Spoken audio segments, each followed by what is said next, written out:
Right మరో breaking చూస్తున్నాం. శబరిమల బంగారం చోరీ కేసులో కీలక పరిణామం చోటు చేసుకుంది.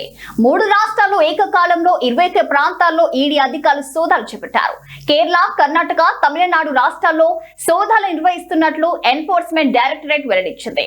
మనీ లాండరింగ్ నిరోధక చట్టం కింద కేరళ, కర్ణాటక, తమిళనాడు అంతా దాదాపు 21 ప్రదేశాల్లో దాడులు నిర్వహిస్తున్నట్లు వివరించారు. ప్రధాన నిందితుడు ఉన్ని కృష్ణన్ పొట్టి, అలాగే ట్రావెన్కోర్ దేవస్వం బోర్డు మాజీ అధ్యక్షుడు పద్మకుమార్ కు సంబంధించిన స్థలాలను ఇందులో భాగంగా ఫెడరల్ దర్యాప్తు సంస్థ కవర్ చేసినట్లు సమాచారం.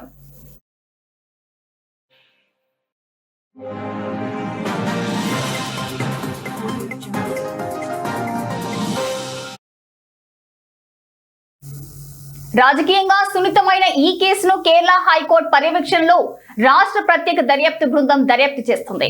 ఈ దర్యాప్తు అధికారుల దుష్ప్రవర్తన, పరిపాలన లోపాలు, అయ్యప్ప ఆలయంలోని వివిధ కళాఖండాల నుండి బంగారాన్ని సేకరించి దుర్వినియోగం చేయడానికి జరిగిన నేరపూరిత కుట్రతో సహా వరుస అవకతవకలకు పాల్పడినట్లు అభియోగాలు నమోదయ్యాయి.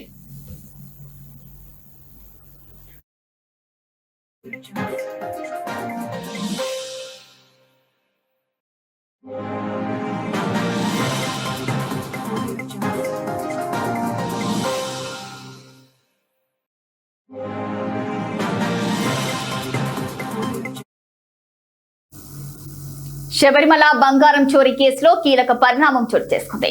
3 రాష్ట్రాల్లో ఏకకాలంలో 21 ప్రాంతాల్లో ఈడీ అధికారులు సోదాలు చేపట్టారు.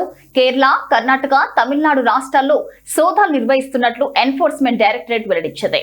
మనీ లాండరింగ్ నిరోధక చట్టం కింద కేరళ, కర్ణాటక, తమిళనాడు అంతా దాదాపు 21 ప్రదేశాల్లో దాడులు నిర్వహిస్తున్నట్లు వివరించారు. ప్రధాన నిందితుడు ఉన్ని కృష్ణన్ పొట్టి, ట్రావెన్కోర్ దేవస్వం బోర్డు మాజీ అధ్యక్షుడు పద్మకుమార్ కు సంబంధించిన స్థలాలను ఇందులో భాగంగా ఫెడరల్ దర్యాప్తు సంస్థ కవర్ చేసినట్లు సమాచారం.